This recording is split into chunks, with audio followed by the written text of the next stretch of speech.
Please tell me how you came to Ashland.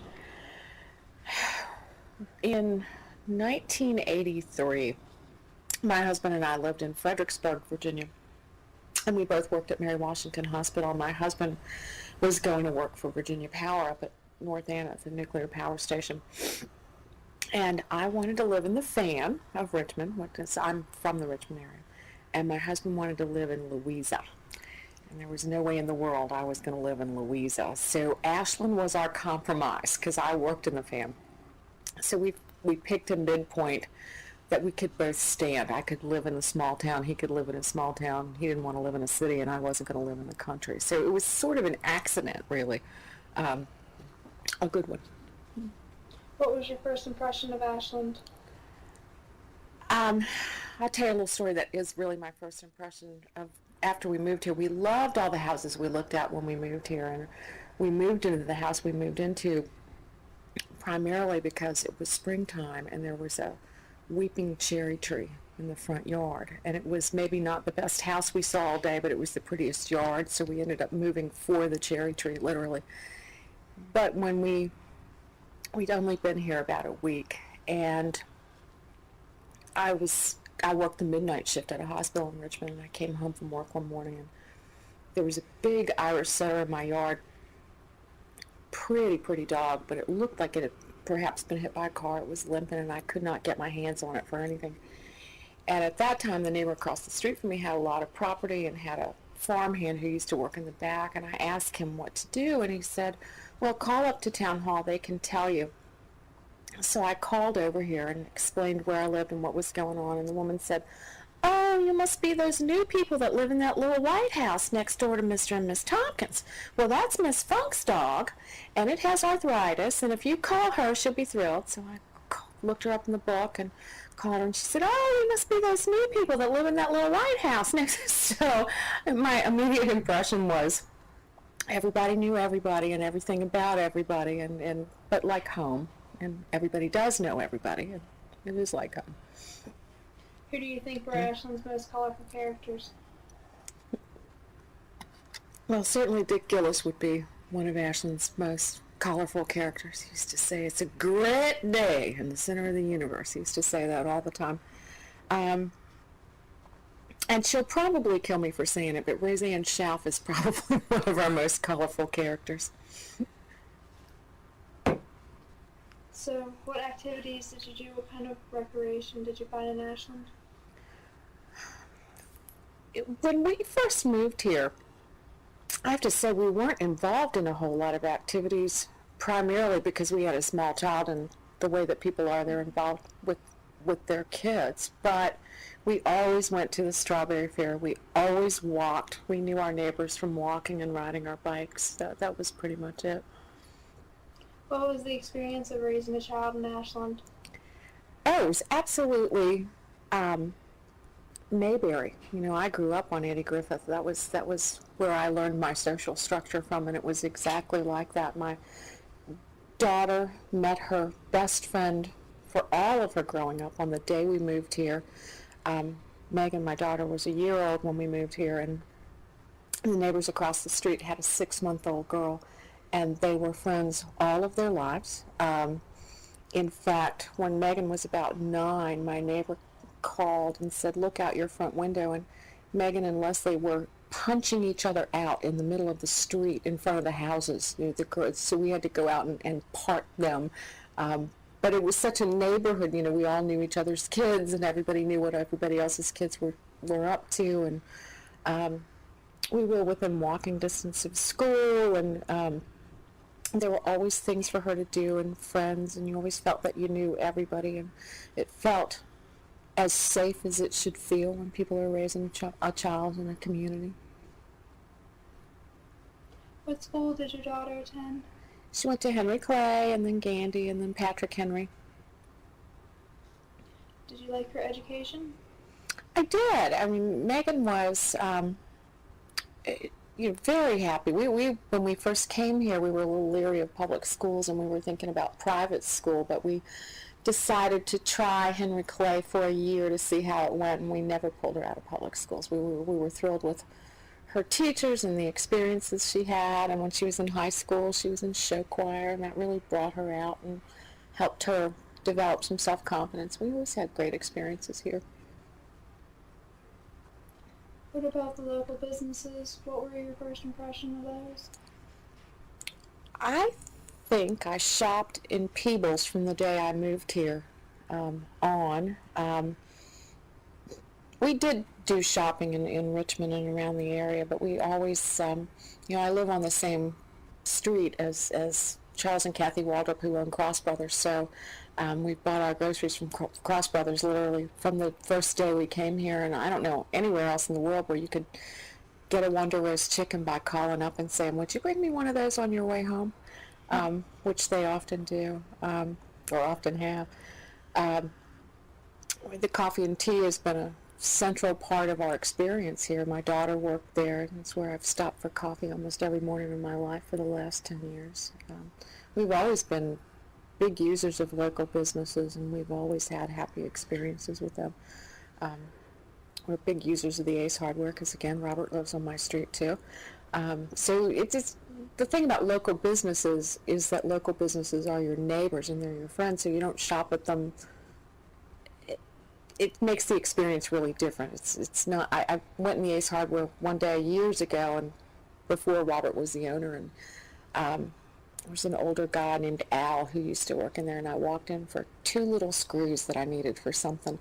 He just gave them to me and said, "Get out of here! Nobody pays for that." And so it's always been that you've been treated like a member of the community, not just some anonymous customer somewhere. Have you been a member of any organizations? I've been a member of the Ashland Hanover Citizens for Responsible Growth for many years. I don't know exactly how many years. I'm a member of HAC, of course, and I'm a member of the Hanover Humane Society. Do you have any fond memories of any of those organizations?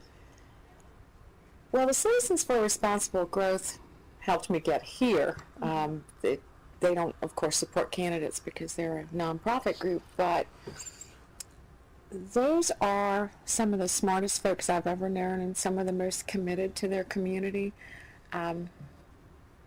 And for all the brouhaha over the Walmart battle, ultimately, when I look back on that, what's so impressive to me is that those folks became my friends. They became my community. They're the people who introduced me to more people than I'd ever known. They were so passionate in their love for this community that, you had Jeff Ryle, who's a doctor, who became one of the biggest experts on public transportation I've ever met in highways. He knew everything about everything.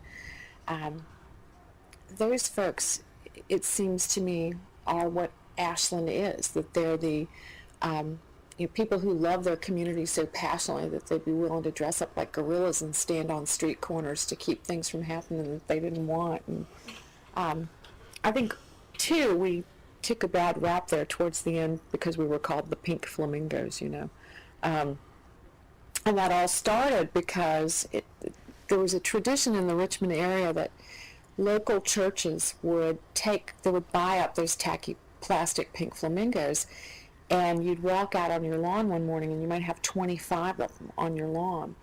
And in order to get them moved, you had to give a donation to the church, and then you could pick where the flamingos went next.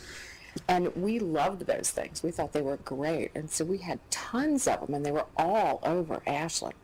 And in fact, there were some folks over on Sneed Street who I don't know, who did a Santa and his reindeer diorama in their yard one year, and they had pink flamingos pulling the Santa's sleigh, which I thought was pretty wonderful. So, what were your feelings about the Walmart coming?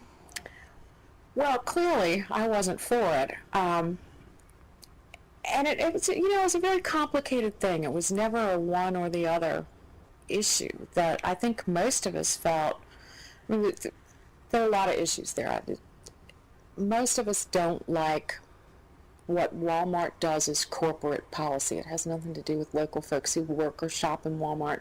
It's not about that. Most of us feel that their corporate policy, or many of their corporate policies, are pretty irresponsible, but we never tried to stop Walmart from coming to town. We tried to stop Walmart from building on that property because we felt it was pretty valuable industrial property, and we shouldn't be building retail stuff where good industrial business would go, because industrial business brings better jobs to town. And that was really the heart of that they could have gone somewhere else. So how does it feel to be the mayor of the center of the universe?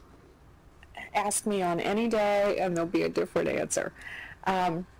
Mostly it feels like an honor. You know, it's my job to be a spokesperson for the 7,000 people who live here. And that's a very big job.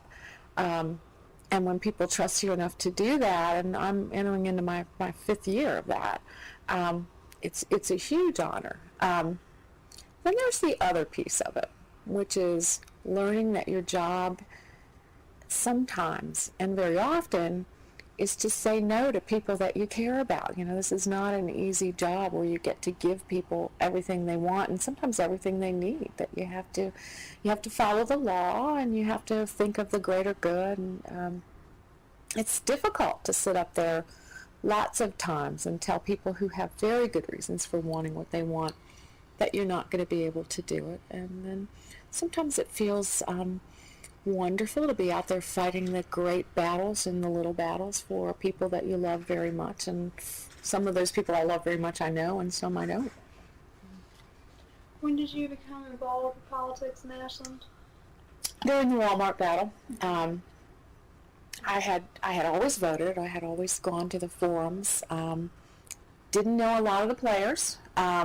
Knew what I saw in the public forums where candidates came out to talk. When I first moved here in '83, there was a town council meeting where I knew they were considering the possibility of a public swimming pool long before we had Carter Park.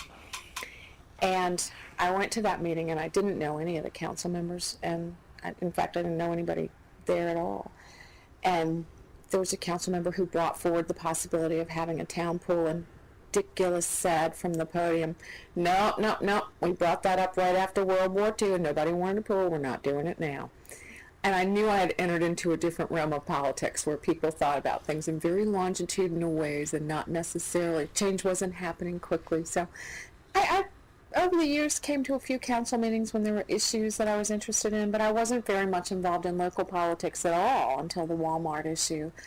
And with the Walmart issue, the great thing about that whole battle was the notion of how involved people got in the process and how much they learned about their community from that battle. In fact, that's the great positive outcome of that. For the better or the worse, the store being there, a lot of positive things came out of that. And so I went to every planning commission meeting. I went to every council meeting for several years, and you learn an awful lot about the process. And there was an election coming up, and some folks who had been involved with the Walmart decision were not running again, and one was, and I'd been asked to run, and I kept saying, not me, I am way too shy to be up there in front of people. I could never do this. And my husband kept telling people, she'll do it, just keep at her, she'll do it. And they finally, I finally agreed to do it because I finally thought, okay, I know I'm going to lose, and I think my ego can handle that, but it's good to make a public stand. And so I really believed, until the names were announced, that I had lost from day one. Do you have any special memories from your time as mayor? I have lots of special memories from my time as mayor. When I was vice mayor, the sniper was here, of course. And that was one of the most tragic memories from the time I've been here. One of my precious memories is when Virginia Shelton, who is our oldest resident, turned 100. We gave her the very first key to the town that had ever been given out in anyone's recollection. One of the things I'm proudest of is that we've initiated community meetings, that when projects go on around town, we meet with the residents. And so I have lots of special memories about meeting with people and talking about the things that they care about. My memories are more general than particular because town council is in its own way a family, and I care deeply about all the people I've served with. I've never served with anybody that I have hard feelings for or about. But you work very hard to do this job, and everyone in this building feels like family. Our staff does breakfast every Friday morning. They all do a potluck breakfast, and so some of my best memories are dropping by. And they read each other, little factophile stuff. Did you know that? Or they tell jokes, and so that kind of stuff. Have you seen any significant changes in Ashland since you've been here? Well, of course, the growth has been significant since I've been here. It's a small town. It's still a small town, but things are building up around us dramatically, and that's changing. But the kind of wonderful thing about Ashland is, no, it's the same as when I came here in attitude and how people are, and the way that that kids go to school and the activities that their parents do. It all seems very much the same when I talk to my friends who have much younger children. They're doing the same things that my kid did when she was that age. How has having a college in the town influenced your career or affected your career? My career as mayor? Mm-hmm. Well, I think, the college is a significant piece of the town, and the entity itself means that whenever you think about big decisions, you think about who's going to be affected by those decisions, and the college has always been a significant part of our thinking, and how the college fits into the community and how the community views the college. It's always been a consideration. I have to say, since Bob Lingland's been here, it's dramatically changed my personal relationship with the college as far as when we do business. That in the past, we had sort of perfunctory meetings with the college a couple times a year, and we talked about planning and zoning issues, those kinds of things. But I didn't have a lot of interaction with the college on major planning long-term for either the college or the town. Since Dr. Lingland's been here, it's very, very different. He partners very carefully with the town, the town partners very carefully with him. And it's really nice to now think of ourselves as not just a town with a college, but a college town. And I think he's been a big step for us in that happening. I've lived here for 25 years, and we've walked at the college, we've known folks who've worked at the college, we've always had it as an integral part of our relationships. I think we're finally moving into a place, again, I'm sure this was the case many years ago, but I think we're finally moving into a place again where the town and the college see themselves as partners in what's going to happen in the future. How do you feel about student involvement in the town? I'm a little schizophrenic about that. Students don't do a lot of stuff in the town. Like, their shopping mostly doesn't take place in the town. Their social activities mostly don't take place in the town. And sometimes for good reasons. They need things that are not here, and we don't have an active social scene that students can avail themselves of. And so in some ways they're very, very separate from the town. They keep themselves separate. On the other hand, students do a lot of volunteer stuff with the town. The stuff that Dr. Dunkel and Dr. Gowan have been doing in the last couple of years with environmental things in the town, and the way that students have really come out and done hard work doing those kinds of things has been very impressive. So I'm always impressed by the kinds of things that Randolph-Macon students step out into the community to do, but sometimes they don't seem as much a part of the community. And then you guys are that very odd entity. You drive to class, you and your cars, and we talk about that all the time. So there are ways in which Randolph-Macon students are very different from a lot of other residents in the town, but there are also ways in which many students step out and become real members of the town. That's really impressive. Have there been any concerns about the college, such as zoning and property ownership? Sure there have. And again, I think those are things that we are slowly but surely coming to terms with. There was an ordinance passed, I think, in the 90s that says no more than 3 unrelated adults can live in a house together. And the reason for that was that we did have a fair number of students who lived off campus, and students like to party, and we had some problems with noise and with disrespectful behavior towards people in their neighborhoods. We've seen less and less of that over the course of the last 10 years as you guys are making an effort to bring everybody onto campus. So there's been some of that kind of stuff. There's also been, you are surrounded by some very unique neighborhoods, and you're in a very unique position in town in that you are right next to a historic black community. You're right next to a very affluent community, and you're not very far removed from a very traditional working class community over in the northern part of Ashland. And 2 of those communities at least have been very concerned over the years with the ways in which the college was growing and encroaching into their neighborhoods and the disruption of lifestyles that they've built over a very long time, and then feeling like the college didn't necessarily respect their communities as they moved into that. We were quite lucky to have a planning director that we've only very recently lost, who did a great job of working with the college about making decisions about those kinds of growth that would be more respectful to those communities. And I think too, again, I sound like Dr. Lindgren's cheerleader, and that's okay.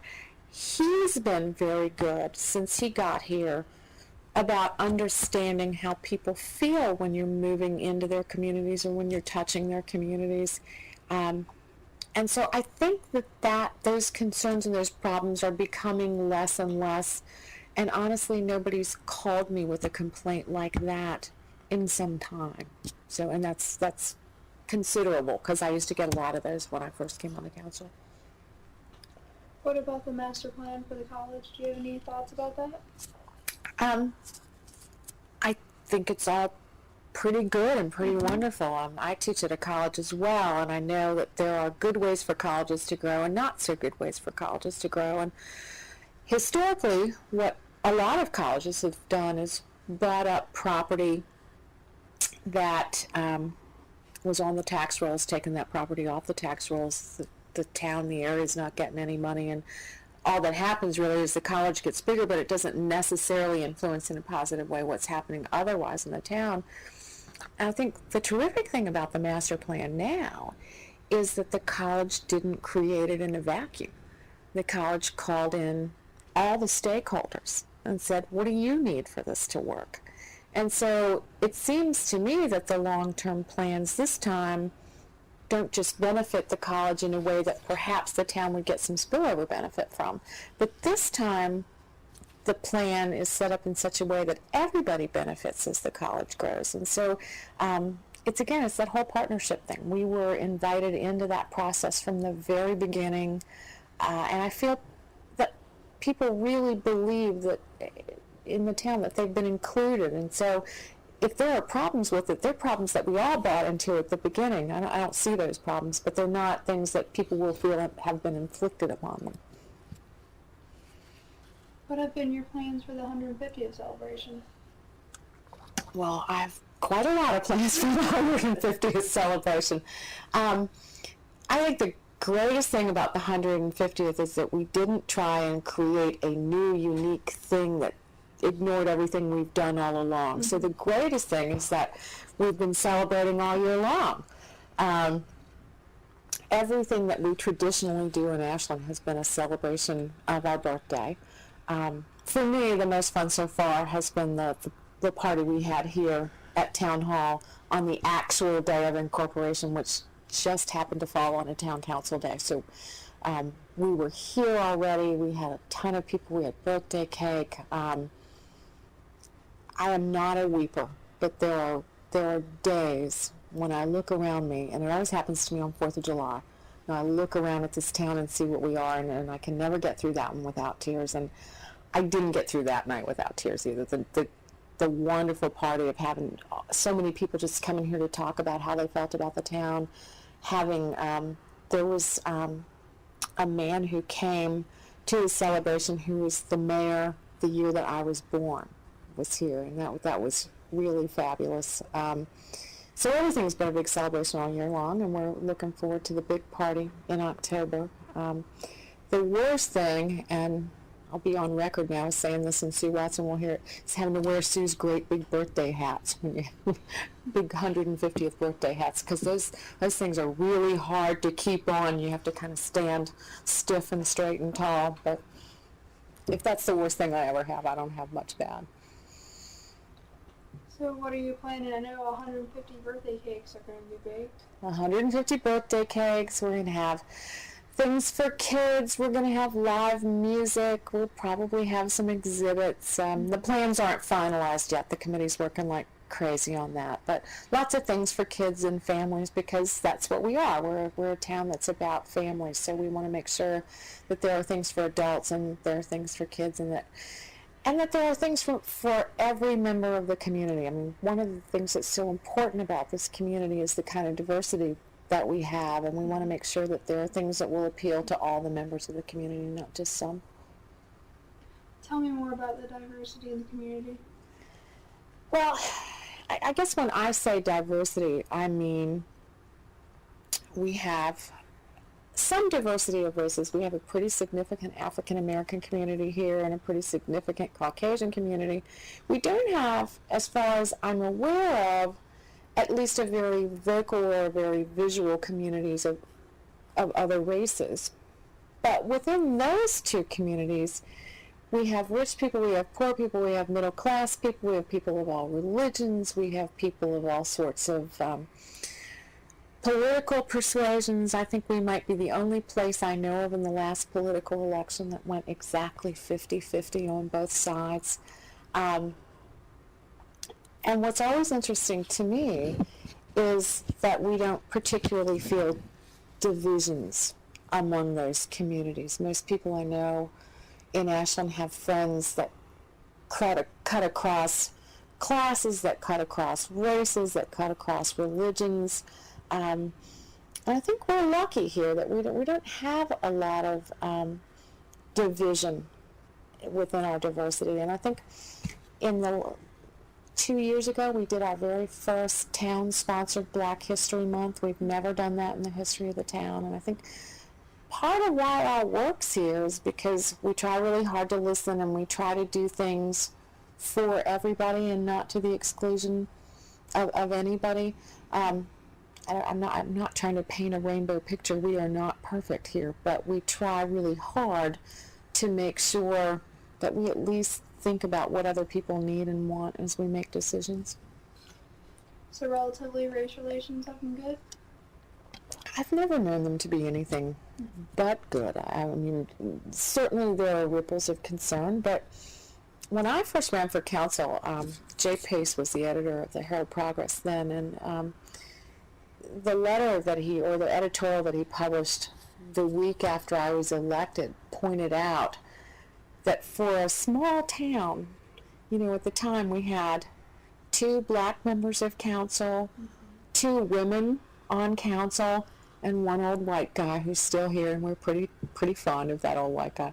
But for a small town, that's a pretty amazing mix. For a small southern town, that's a pretty amazing mix of elected officials. And no, I've never known there to be major divisions over race. Where the problems occur is that we sometimes make decisions not understanding what everybody else needs. Not that we're not looking, but it's very hard sometimes to put yourself in other people's shoes. And I think we've gotten pretty good at asking a lot of opinions and getting a lot of input. So I don't think we have huge racial problems, not that I've ever heard.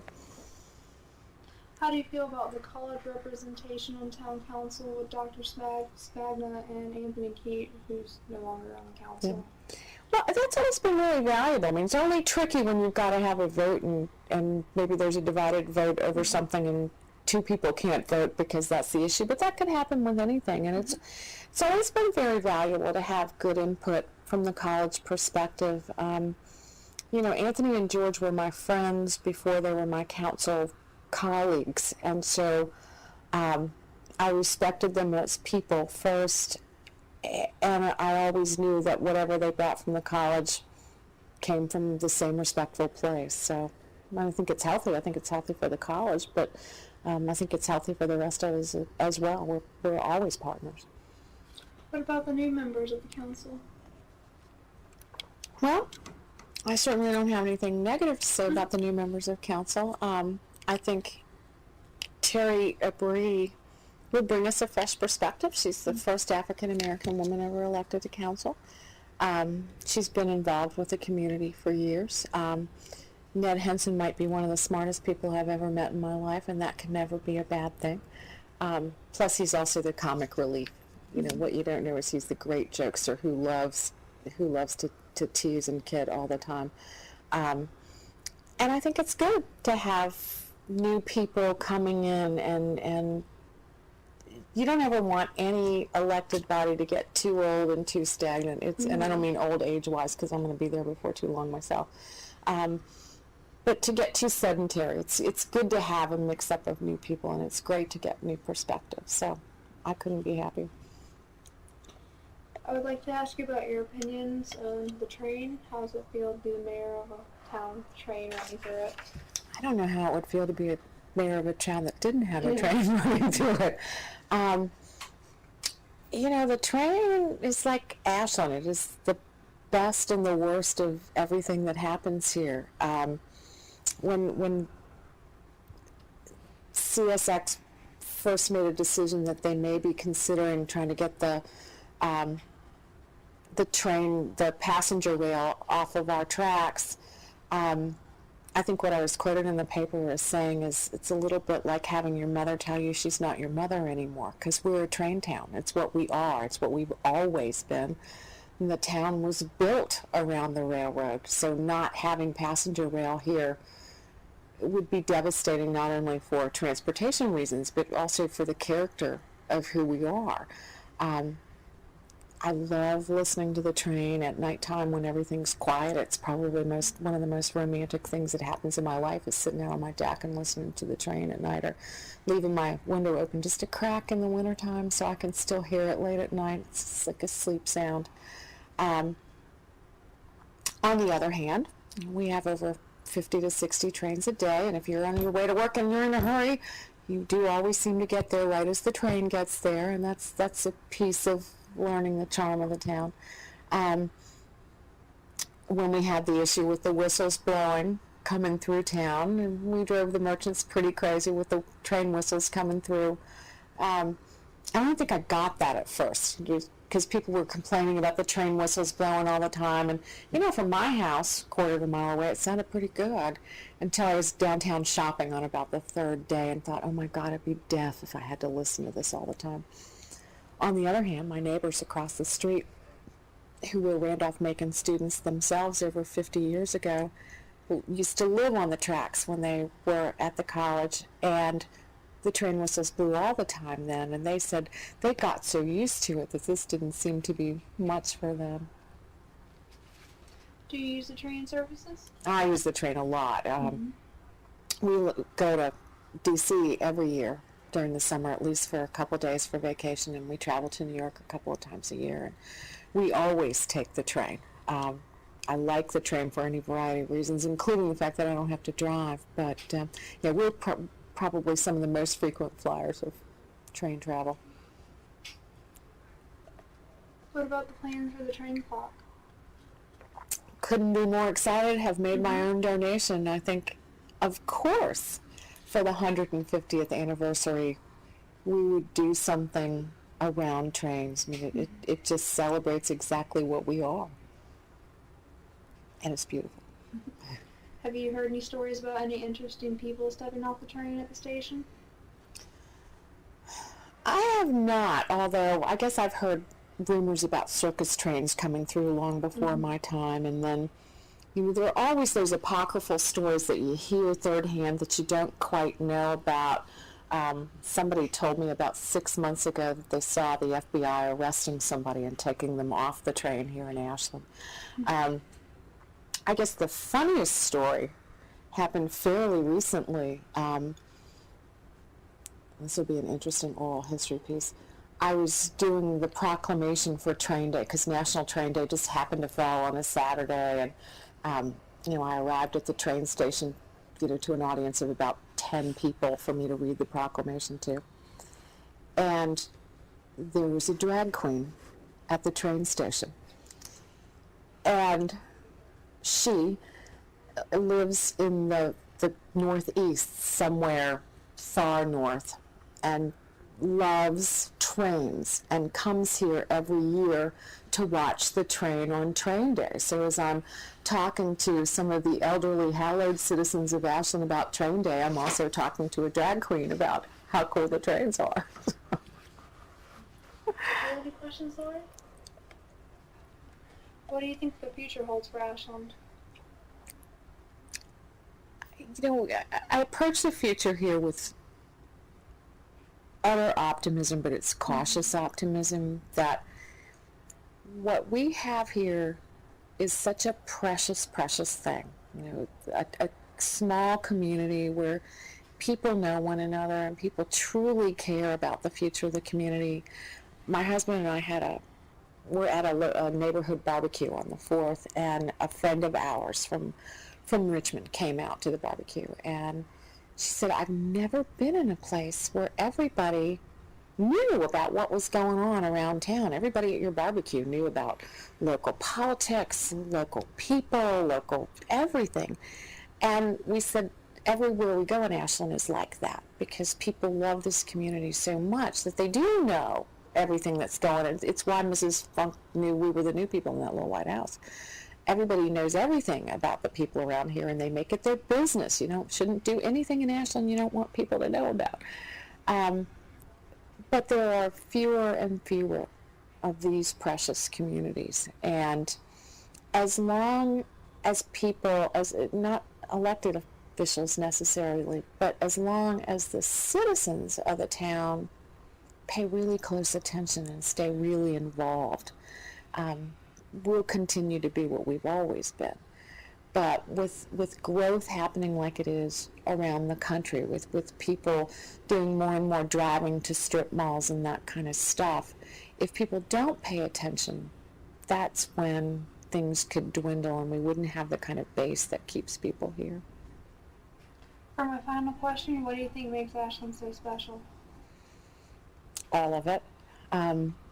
There's not one thing that you could pick out. You couldn't say it's because we have a railroad, although we're the only small town with the railroad that runs through the middle of it anywhere for, 100 miles.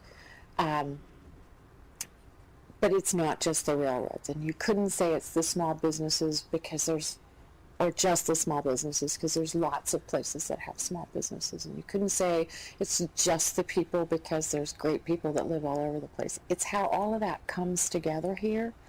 It's the sense of history. It's the sense of place.